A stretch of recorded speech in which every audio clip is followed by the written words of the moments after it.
Do you want a nighttime drainage routine where you wake up feeling more rested, less puffy, less bloated in the face, clearer thinking, better quality of sleep, all the things? This video is for you. And you're gonna wanna stay till the end because I'm gonna show you a 4-step, super simple, 4-step drainage routine that's gonna help increase your brain's ability to drain while you're sleeping, because we're gonna be opening up the glymphatic pathways so that you can have better drainage while you sleep. Now let's talk about the things that we need to do on top of that to make sure that we're getting good sleep. Because one thing you guys gotta know, our brain only drains at night while we sleep, whereas the rest of the body drains all the time, especially with movement. So it's kind of like a flip-flop. It's not that our body doesn't drain while we're sleeping, it's not draining as well because we need muscle contractions to help the lymphatic system of the body drain. Whereas the brain, we're not 100% sure of how it drains, but I'm going to talk about a study that's going to talk about certain things that they're thinking is what increases the brain's drainage. So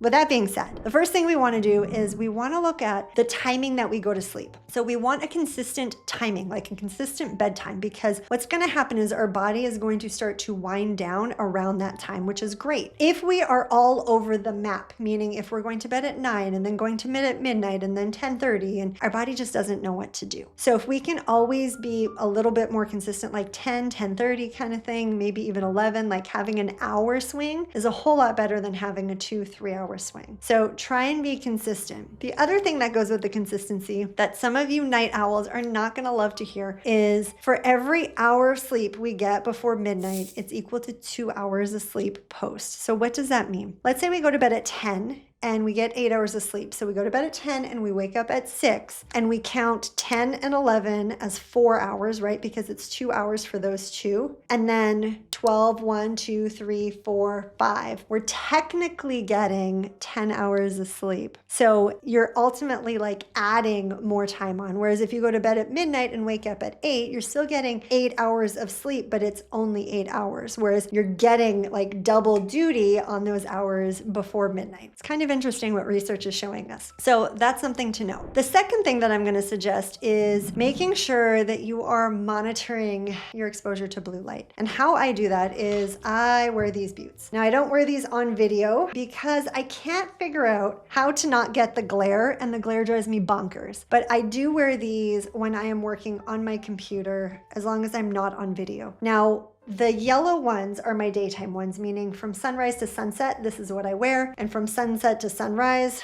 I'm sure the heck not up all that time, but when the sun goes down, I'm wearing these. If I'm watching a TV with my hubby, which happens infrequently, but if I'm on my computer, if I'm still using like my phone, I'm wearing these bad boys. Now, why? Well, blue light disrupts the production of melatonin, and melatonin is the hormone that helps us fall asleep. So we don't want to be screwing around with that hormone because we're going to have a harder time falling asleep. Not to mention, melatonin and cortisol move in opposition. So cortisol should be highest in the morning. That's what wakes us up. Melatonin should be lowest, and then it should flip-flop. So we got to make sure that we're keeping that balance happening. So we want to make sure that our melatonin's raising as the day goes on, which is why I wear these ones to reduce the blue light exposure during the day so that I can ultimately go to sleep at a decent time. Now, I will tell you that when I don't wear them, I definitely have a harder time falling asleep because I am on my computer a good amount, and I can absolutely tell that it's messing with my body's like natural circadian rhythm. So highly recommend them. Now, the one thing I will say though is blue blockers, the lenses have to be like vibrant in color. I have some that are not as vibrant in color and they just don't block blue light the same way. So while we're talking about like cortisol and things like that, let's dive into our nervous system. Our nervous system plays a huge role in our body's ability to sleep. So if our cortisol doesn't drop at nighttime, if it comes up, we're going to have a harder time falling asleep, and it can also wake us up. So one of the things that I highly recommend that we do is we figure out what works for us for managing our stress, and it's going to be different for everybody. But some of the ways that we can easily activate our parasympathetic nervous system is things like humming, gargling. You can do gentle stretching and yoga. You can do meditation. You can do prayer. But one of my nighttime go-tos are these. So they're like ice ones. And what I'll do is I'll put the link below, but you keep them in the freezer. And what I do is I run it along my neck,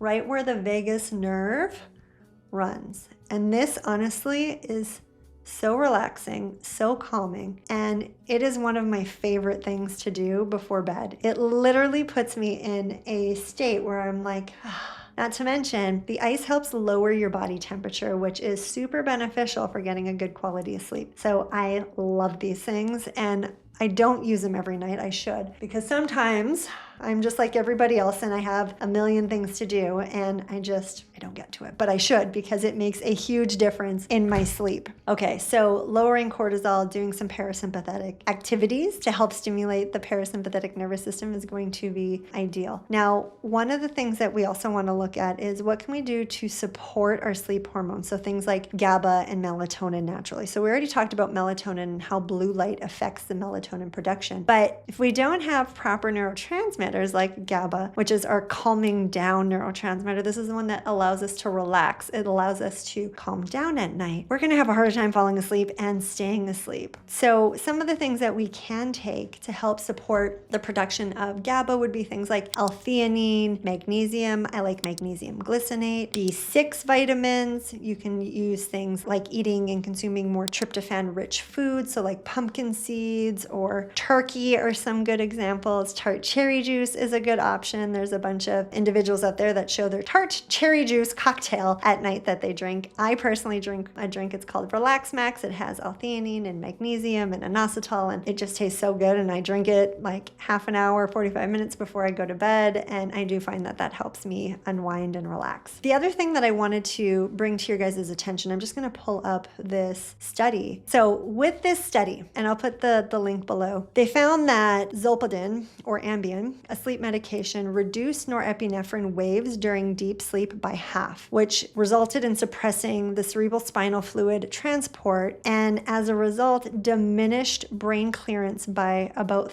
30%. So what this study is finding is that using sleep aids can reduce our brain's ability to drain properly. Now, I am not telling you not to take sleep aids, especially if they've been prescribed, but I am telling you to talk to your doctors about it. And I'll put the link below. You guys can read up on it. It's super fascinating. But ultimately, what this tells me is for those of us that are not sleeping well, we got to look at why we're not sleeping well. Maybe look at the blue light, look at our stress, look at all the things. And again, I'm not saying don't take the sleep medication, but know that the sleep medication is going to reduce your brain's ability to drain. And they're thinking the reason that's happening is because it's altering the norepinephrine, and that norepinephrine chemical is needed for your brain to drain. So if we're altering your brain's ability to produce that chemical, you're going to have a harder time draining. So I 100% am going to recommend that you do this 4-step routine if you are on a sleep aid to ensure that you can get the best drainage possible.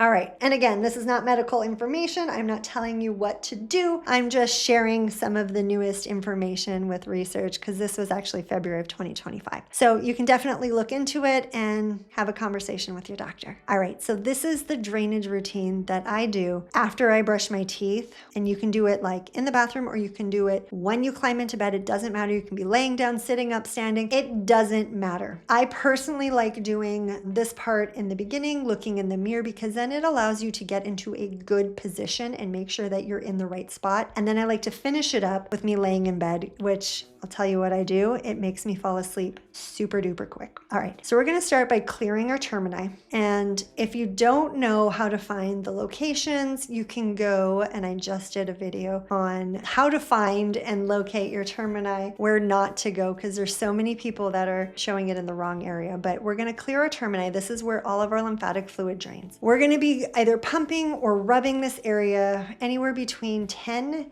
and 50 seconds. Now, usually for me at bedtime, I do each spot 30 seconds, and each pump or circle is 1 pump per second.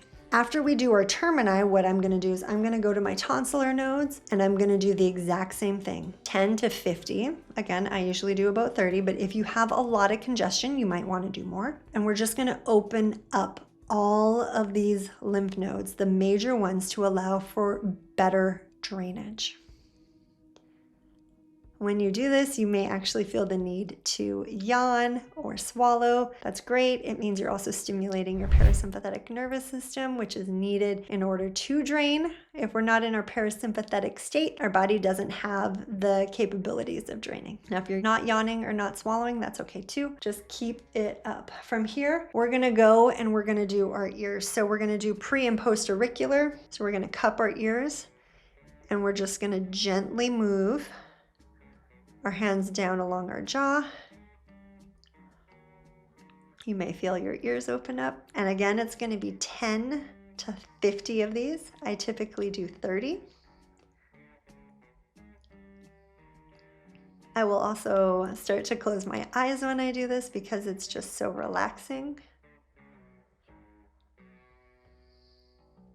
And then from here, we're going to go and do the occipital. So right at the base of our skull. And I gently tilt my head just to get at the junction of my skull and spine to ensure that those lymph nodes are opening up. And again, you can imagine it's going to be 10 to 50. I typically do about 30. And then after I'm done with the occipital, I'm going to go back to the termini and clear the termini. Because I want to make sure that my termini is free and clear so that my head and brain and neck and face have a clear path to drain while I'm sleeping. So then I'm just going to finish up. And when I finish up, I usually only do about 10 of these because we've already cleared it out. And then from here, I go to bed. Now what I do in bed though is I practice diaphragmatic breathing. Diaphragmatic breathing is going to massively help with lymphatic drainage that is deep. And it's also going to stimulate your parasympathetic nervous system. So it's going to let you get into a state of rest and digest and drain. So practicing diaphragmatic breathing, I usually just close my eyes, breathe in through my nose and out through my nose because I mouth tape. And ultimately, I'm usually asleep within 3 to 5 minutes when I'm doing this. So give this a try. Let me know if you have any questions and let me know how it goes. Thanks for being here. And if you liked this content and would love more information on how to support drainage and, different research topics and studies on drainage that are coming out, be sure to hit that subscribe button. I would be super honored and grateful if you did. And as always, happy draining.